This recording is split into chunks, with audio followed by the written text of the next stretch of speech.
Hello and welcome to the GrandNational Punters Lounge podcast. We're going to take a look, of course, to the world's most famous horse race, certainly steeplechase at the very least. Anyway, I'm currently in Melbourne, Australia. They probably have a little argument about me, being that the Melbourne Cup would be the biggest race in the world. So there we go. Yeah, Anyway, I'm pleased to say that I'm joined by Steve Simmons, aka the Brigadier from the Punters Lounge Forum. Hope you're doing well back in the UK, Steve. yeah, we are actually, Darren. I think you may have the best of the weather, though, by the sounds of it, not too much better than ours. Yeah, certainly glad I wasn't up in Sydney. They had about 200 millimeters of rain at Oh, Randwick at their blimey. big meeting last week, but they Yeah. managed to handle the ground and they got the first of the championships in. Uh, Hopefully, I'll get to preview the day two on the forum anyway, which is also taking place on Saturday. But I will be staying up to watch the Grand National, which is due off at 1 a.m. Australian time or Melbourne time, and 4 o'clock, of course, back in the UK. And we're going to spin through all the runners in betting order. So we'll start off with the current favourite, Steve, which is last year's winner, Corrick Rambler. Of course, ran a great race in the Gold Cup last time, finishing third. And yeah, do you think he can do it again? Uh, Quick answer, no, I don't, Darren, to be honest. I mean, I think he will run well, but he's £13 higher than last year. And he must have had quite a tough race with that third in the Gold Cup. I know we've got 4 weeks between Cheltenham and Aintree this year, but the ground was very soft that day. And I'm tending to sort of try and look for fresher horses this year because the ground was so bad there at Cheltenham. And obviously, the other factor is his price. I mean, he's currently round about the 5-1 mark, and I don't. He can win, of course he can. He's going to have to be very, very good though. And there's me saying he's £13 higher than last year, but as a matter of fact, he's actually £3 well in here because the official handicap has put him up £3 for that third in the Gold Cup. So yes, there's a lot to like, but at the price, he's not for me. I'd let him win. Yeah, he does look tight enough in the bet. I guess part of that will be that your once-a-year punters will be latching onto him, and bookmakers don't really want to go too big a price about a horse that a lot of people will probably be looking to back each way. Yeah, that's very true. And I think there's a stats here as well that 13 of the last 15 winners are having their first run in the race. So unlike sort of going back to the days that I can remember, Darren, and no doubt you can, the race now doesn't really appeal to horses running back to back in the race. So maybe that's because the fences are easier to jump. I don't know, but yeah, Derek Fox will take the ride every chance, but I'll be looking elsewhere for my bets. Rory Mullins and JP McManus, they got quite a few runners in the race. We'll look at I Am Maximus, who won the Bobby Joe Chase last time at Ferry. That's quite a good prep run for the Grand Mm. National, and I'm guessing he's definitely got a very solid chance. Yeah, I think he's probably the one they've all got to beat, to be honest, Darren. And the news broke in the week that Mark Walsh was going to ride Limerick Lace and that Paul Townend was going to remain on I Am Maximus. Not really a shock because Townend rode him when he won the Irish National last season. I was very impressed with his winning the Bobby Joe when he beat Vanillier. He beat Vanillier out of sight that day, and I appreciate that Vanillier was probably just trialing for the national, but Vanillier's £4 worse off there, and Iron Maximus should stay. He won over 3 mile 5 furlongs to the Irish national. He'll love soft ground. The one negative for him is the way he gets from A to B. He can jump out to his left and out to his right. He's a funny character, but he's got a touch of class about him. I mean, he won the Drinmore over 2.5 miles at the start of the season. Definitely one for the shortlist. I think he's got a major chance tomorrow. Could be interesting to see what he does at the Canal Turn then. That's yeah, exactly. But what will be on Right. either side of him there? No, well, we'll move on to Finiday. Obviously, you mentioned, of course, we're second to Corrick Rambler in the race last year. Yeah, I mean he's £9 better off there for what was he beaten? It's only 2.25 lengths, and he wasn't given the most inspiring ride. I think that's the best word to say. He came from some way back that day, and most people would think on £9 better turns he'd be able to turn the tables. But I just think back to the Bobby Joe run. He was just slaughtered out of sight by Iron Maximus. So for that reason, he's a pass for me. But obviously, we know he'll stay. Gavin Cromwell's a terrific trainer. We'll have him spot on for this. He's obviously going to be more teed up for this than the Bobby Joe, but I don't know. I've just got in the back of my mind that Iron Maximus just hammered him last time. So he's a no for me. So I'll be against last year's first and second. So Willie Mullins and JP McManus also team up with Meeting of the Waters, who was a bit of a talking horse before Cheltenham when he ran in the Ultima and finished third behind Chianti Castico, which was a fairly solid effort. And again, another horse for Mullins who's near the top of the market. Yeah, that was a good run, wasn't it, in the Ultima? He stayed on well there to finish third. Danny Mullins will ride him. He won on the Paddy Power handicap chase at Leopardstown over Christmas on him, so I can see the sense in that. The one issue I have with him, Darran, he's been well backed over the last few days, is the stamina. I mean, the furthest he's raced over was the Paddy Power, which I think is 3 miles and half a furlong. He's never raced beyond that. So even though he was staying on, well, over slightly further than that at Cheltenham in the Ultima, that's as far as he's gone. So, you know, for me, there's got to be a stamina issue, especially with the ground likely to ride very, very soft. I mean, we must mention the ground at the moment. Yeah. It's heavy ground and there are showers still forecast. So I can't see that changing in any way. It may go back to soft, but it's going to be very, very testing for all 34 runners. But no, I'll just worry about the stamina for that one, Meeting of the Waters, because that's what you need for this year's race, is a horse that truly stays in that mud. Yeah, oh, very much so.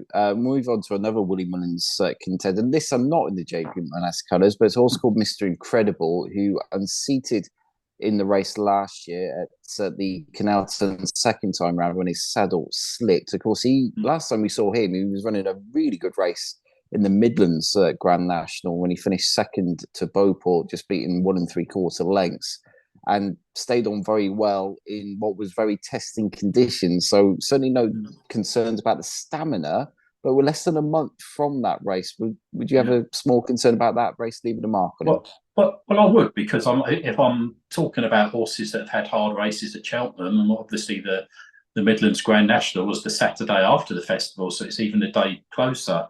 He's quite lightly raced, this horse, though, and as you say, there's no doubt that he'll stay and he'll like the soft grounds. He loves them. The problem with this horse is he's quirky.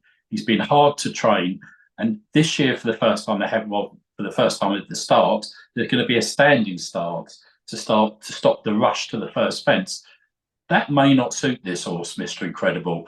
I would say it's 40-60 that he remains planted at the start. So I think he may be one you want to back in running rather than take your chances and not even get to the first fence, because he is quirky, but he does stay and he loves the ground. He's trained by a genius. So he has chances, there's no doubt about that. But it wouldn't shock me if he messes around at the start. He's that type of horse. The last time I backed the winner of the GrandNational was Martin Brazel's number 6 Valverde, and he's got another really solid contender this year, Panda Boy. Hopefully I can find the winner this year as well, because it's been way too long since I backed the winner of the race. Yeah. That narrowing it down to 34 has probably helped in that regards. But he's been very interestingly campaigned, because he was back over hurdles at the Dublin Racing Festival when he ran a really solid race, finishing 4th, and prior to that, of course, he was second in the Paddy Power behind Meeting of the Waters.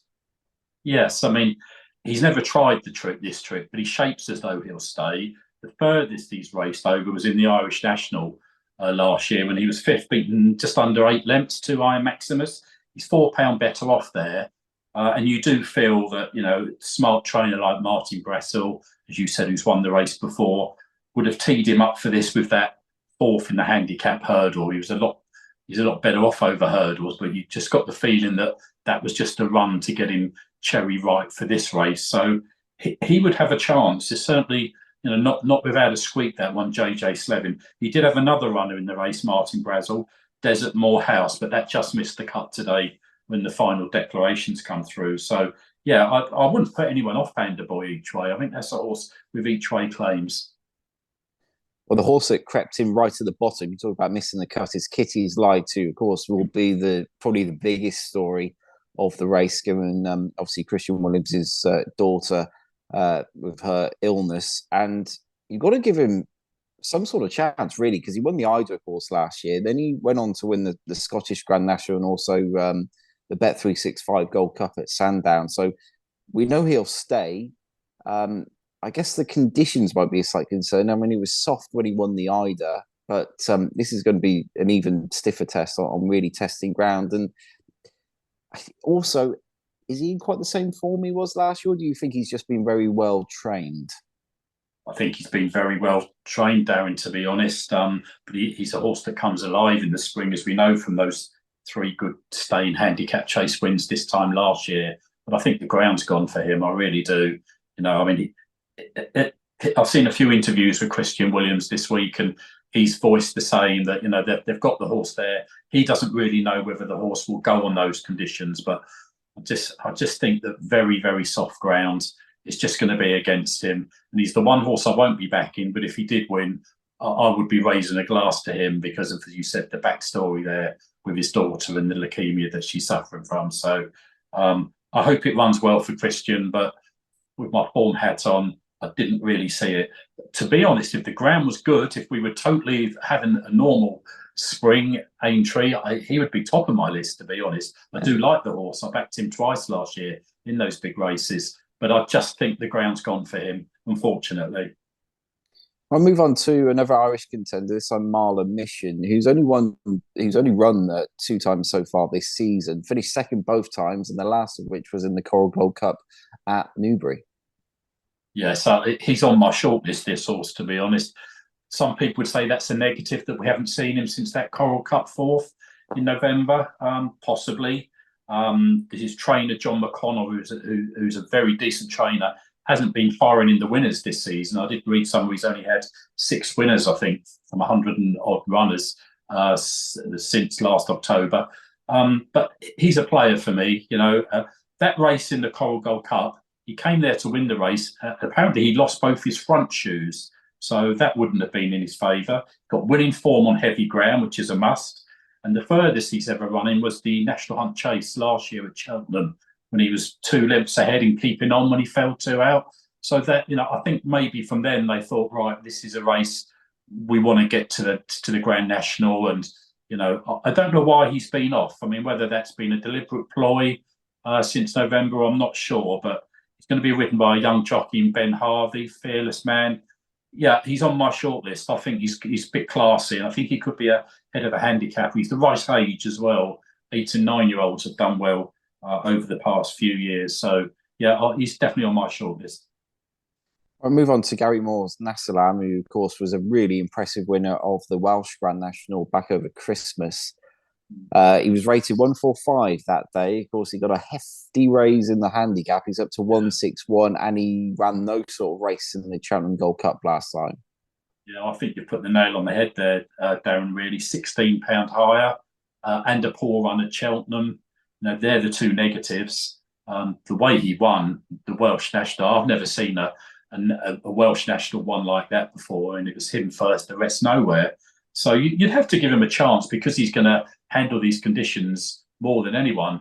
And the softer, the better. So one horse that if it did rain and rain and rain again, it cannot be soft enough for this guy. So just bear that in mind. If it does rain again Saturday morning, maybe he's one that could run into a frame. But £16 higher, I think the handicapper might have had his say there. Right, back to the JP McManus owned horses now. Limerick Lace, who won the mare's set chase at the Cheltenham Festival. Really gutsy start, but that was only 2.5 miles. If you go back to Navan Troy Town in November, that was second over 3 miles in very testing conditions, but that's the furthest that she's been. So obviously, we don't know if she'll stay. No, it's a massive ask, isn't it? I like to see a horse that stayed sort of 3 and 3 1/4, 3.5. I mean, never gone beyond 3 miles. That's a big ask. Mark Walsh has picked this ahead of some of the other JP horses, so you have to respect it. And she is smart. There's no doubt that. The way she won at the Cheltenham Festival, beating Dino Blue, that was a good effort. And I can see her running well for a long part of the race. But will she get home, especially in those conditions? This is going to be a real stamina test. So it's a no for me, I'm afraid, because of stamina issues. Well, one horse who we know definitely will stay is Noble Yates because he won the race 2 years ago. He was fourth behind Corrick Rambler last year, and no doubt he'll be popular with your once-a-year punters who will obviously remember the name this year. Mainly this season, he's been over hurdles. Of course, ran in the Stayers hurdle at Cheltenham when finishing a reasonable seventh, shall we say. So a very Yeah. different campaign, but he's been there, done that. Yeah, and he's only 9 years old, which is the right age. I saw this when I was looking at the race. I thought, oh, he's an 11-year-old, but he's only 9. It seems like he's been around for so long. As you say, he's been campaigned over hurdles this year. Maybe not a bad thing. He's £14 better off with Coleridge Rambler for that 8.5 and 7th last year. So, you can say that he would go close here. We know he stays. He's won on very soft ground. Yeah, he's got a chance. Harry Cobden's been booked. That's certainly not a negative. Yeah, he's definitely got each way claims, hasn't he? I wouldn't put anyone off that one. Oh, we've got former Cheltenham Gold Cup winner next, Manila Indo for Henry de Bromheads. Now, the problem with him is, of course, he missed his prep race because the cross-country race was called off at the Cheltenham Festival. Last saw him in December on the cross-country course, where, of course, was a handicap, which he wouldn't have been at the festival, and he finished fourth behind Late Night Pass on that occasion. Yeah, I mean, he's got some back class here, isn't he? No doubt, winning the 2021 Gold Cup, runner-up the following year as well. Form figures on soft stroke heavy, 1-1-1-2. So conditions will suit. I have a slight niggling doubt that he may not stay, actually. Yet to race beyond 3 miles 5. Maybe he's 11 years old now. Rachel Blackmore's booked. I think his better days are behind him. Whether he's good enough to win this off of 11 stone 5, I very much doubt, to be honest. He wouldn't be on my shortlist. I'll move on to Delta work for Gigginson and Gordon Elliott, and he's been my frustrating horse the last couple of years because I backed him when he was third a couple of years ago. Then he unseated when still travelling pretty well at the 21st last year. Again, he's another horse, so he would have missed his prep race at Cheltenham last month. Yeah, I mean, that might be in his favour, Darran, because, as we say, you might have had a hard race there to have won the cross-country. I give this guy a chance, to be honest. Gordon Elliott's got 8 in the race. And when asked yesterday by a journalist, he actually said, this is the one I fancy the most of them. Whether we believe that or not, I don't know. But he's got a lot going for him. I mean, as you say, he was third in 2 years ago, and he was going okay last year, wasn't he? I backed him last year as well when he came down. He was 8th from home then. But he's had his previous run to the cross country, which he didn't partake in, was a spin over hurdles at Navan. So, yeah, he's got plenty going for him. He'll stay in, he'll handle the grounds. Trainer fancies him. Yeah, good each way chance, One of the seemingly quite rare British runners in the race is Gallia de Leteau, obviously a very French name, of course, and another mare after Limerick Lace, but she was only 4 for X the last time in heavy ground. But the time before in the Classic Chase at Warwick, obviously showed that she will stay pretty well. Yeah, she looks like an out-and-out stay, doesn't she? She's always wanted that bad ground. The trainer, Dan Skelton's in terrific form. Could run well at a nice price, actually. I don't think no mare's won the GrandNational. I think 1940 she had to go back to find the last mare that's won this race. Not that she would know, but no, she's the right age. She gets in here with 10 stone 7. Harry Skelton rides. Yeah, again, I think that's got an each way chance because the horse will stay and handle the ground. Well, on to Cocoa Beach then, was 8th a couple of years ago in the race and pulled up last year, but obviously winning at Punchestown last time out was a decent effort, and he was second over these fences at Aintree in December. So he's certainly been in pretty good form this season, arguably probably maybe better than he has been in previous years. Yeah, he pulled up in the race last year. He went for 28 to 1 last year, and the previous year he was the 66th length 8th. So he's 9 years old now. One of the Gordon Elliott 8. I think again there's a little doubt in my mind about whether he truly stays this far. I think he showed that in the last 2 years. He may not have got home.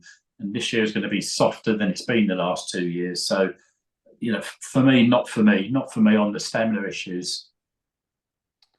Next, we'll go to Capodanno for Woody Mullins and JP McManus again. Now, you don't really think Ryanair chase fourth GrandNational winner? No, not at all. And again, I think there's a stamina doubt here. The horse pulled up last year, although it was only after the last, but he was out on his feet then when they pulled him up there when he couldn't make the frame. Keith Donohoe rides. He's been in good form this year, hasn't he? He won the Cotswolds Chase at Cheltenham in January. But no, it wouldn't be for me. And that Ryanair run you talk about, Darren, that's a substandard Ryanair this year. And as you say, it's nearly double the distance. So no, not for me, Capodanno. Right, Gordon Elliott, so we'll go back to one of his runners in Galvin, and the owner was suggesting that it wasn't even going to run early because the ground was heavy, but he's been declared anyway. Unseated in the race last year, when a 22-1 chance, and again, he was a horse that would have missed his prep run at Cheltenham because of the cross country race being called off. Yeah, he wouldn't be for me. As you say, the owners were stating in the week they wouldn't run unless it was good to soft ground. He's always been a good ground, a better horse on good ground, and whether their hand's been forced by Gordon Elliott, I don't know. But I couldn't back that with anyone's money, to be honest. The ground's totally wrong for him. Right, we'll move on to another, what will be a tremendous story, and a horse I know very well, Late Night Pass. Tom Ellis has taken out his full license so he can train this horse for his mum. Obviously, Gina, his wife, is going to be riding him as well, and she rode into success to win the Aintree Fox Hunters a couple of years ago. Arguably he's improved this year, winning the cross country race at Cheltenham in December, and then they gave him a prep run over hurdles, and they weren't ever going to go to Cheltenham for the cross country because of it not being a handicap. My personal slight concern is his stamina, because I've always thought that he was better over shorter, and obviously the more testing the ground isn't going to help on that regards either. But I think otherwise, I actually think he's probably a bit overpriced, but maybe I'm slightly biased. Yeah, I think the stamina against the issue there, Dan. He's won actually at 3 Mile 5, but he looks a better horse at slightly shorter. And, I think you've covered it all there. If there is to be a story, there's normally a story about the winners here, and this would be a great story, wouldn't it? To be, having the wife riding the husband training and the in-laws owning it. It's there, closely behind the Christian Williams horse down the bottom. If there is to be a story, but it wouldn't be for me. I don't think. I think the horse may have had its days. 11 years old now. Yeah, I mean, I'm going to have to back him because I'd be absolutely gutted if he didn't have any money on anyone. But I do worry about the stamina. We'll move on to another of the Mullins contenders. Is St. Patrick's going to be riding Statler? Statler, yeah. I mean, again, the owners stated it'll only run if the ground conditions dry up. So I can't really see that this one would be going, to be honest. I mean, he won the 3 Mile 6 Furlong National Hunt Chase at Cheltenham 2 years ago, so he should be staying. He jumped novicey, though, in that Banks race that Cocoa Beach won. He was very disappointing that day. So whether we've seen the best of him, I'm not entirely sure, but he'll get a good spin with Paddy Mullins on top as well. But I do think the ground might be just on the wrong side for him now. Alamany Chosen is another of the Mullins clan and was a winner at Down Royal back on the 17th of March. Yeah, I mean, that was the furthest he's ever tried. An extra mile today. You're guessing really whether he'll be able to see that out. Won't mind the soft ground, but again, stamina for me, I'd have to be putting a line through him. Sean O'Keefe rides. Chemical Energy is another one for Gordon Elliott, and we've not seen this horse since he was 6th at Listowel back in September. Yeah, the absence is a bit of a worry, isn't it? He's going to need a career best to be involved here. He was a smart novice last year, finished runner-up in the National Hunt Chase at Cheltenham to Galliard de Mesnil before pulling up in the Irish National. But the fact we haven't seen him since September would worry me there. And we'll move on to Foxy Jacks for Mouse Morris, who won the cross-country race at the November meeting at Cheltenham and was then 4th over Christmas at Leopardstown. Yeah, he's 11 years old. He fell at the chair 2 years ago in the Beecher. It's the only time he's run over these fences. As you say, he won over the cross-country course at Cheltenham in last November. He's 11 years old now. Don't think he'll be good enough to worry the front ones, to be honest. Gavin Boucher rides. Well, I'd love to see Twitter go absolutely crazy if David Maxwell was to win the GrandNational. He obviously owns and rides Ain't That a Shame, trained by Henry de Promed. Yeah. I must admit, I struggled to see it myself, but Yeah. I mean, Twitter would be hilarious if it happened. Well, he was a big gamble in the race last year, wasn't he? When Rachel Blackmore rode him and he went off 10-1.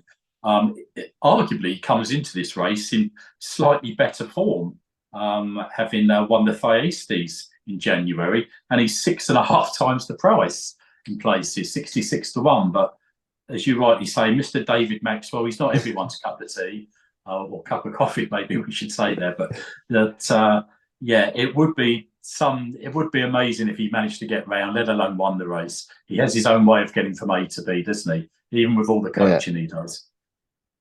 Yeah. Right, we'll move on to Mac Totti for Peterborough, and his son James is taking the ride, but it was a bit disappointing at Ascot. Only about 3 weeks ago, wasn't it? Towards the end of March.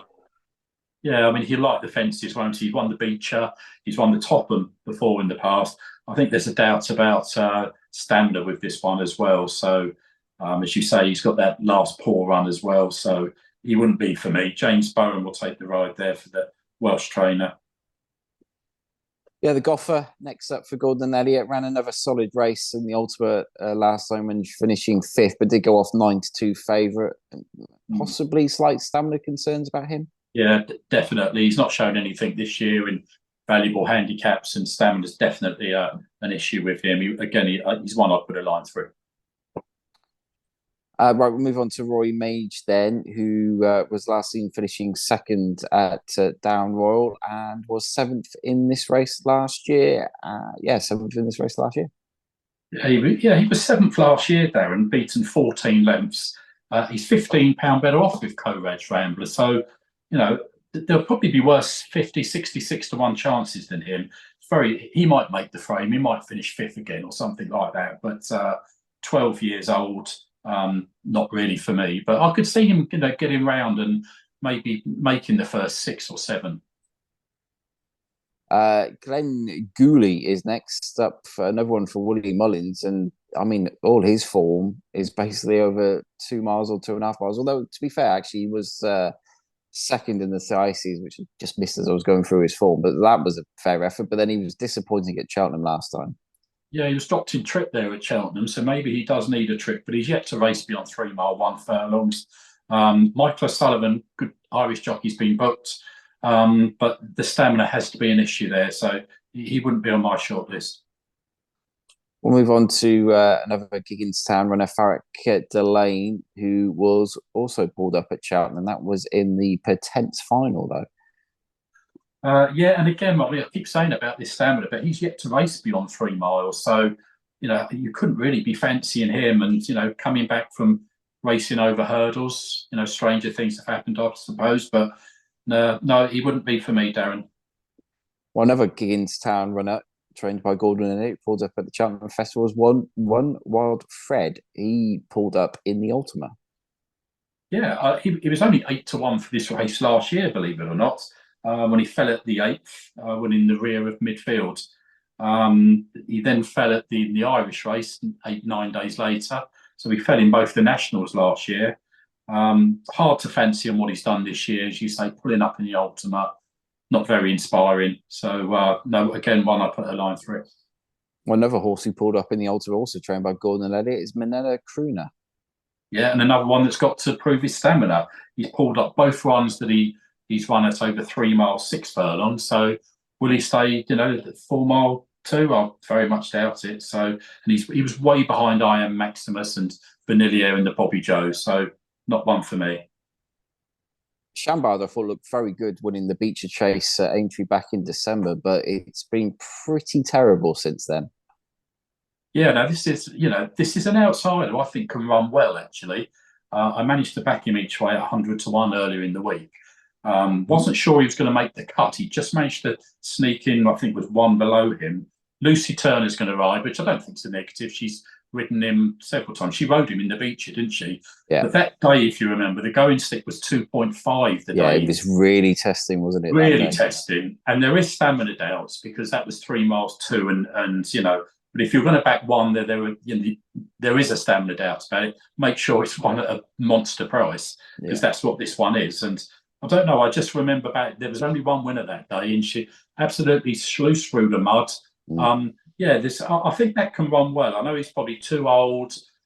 His runs since have been very ordinary, but that does happen with these Venetia horses. They do go off the boil and then bounce back. So I've had a small each way bet on that one at 100 to 1.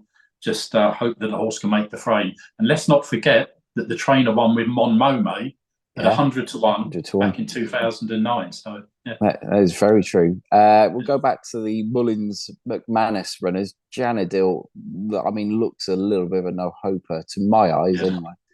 Yeah, never raced beyond 3 miles. Stamina a big doubt. Last seen running down the field in the Stayers Hurdle, won by Tia Poo. No, put a line through that one.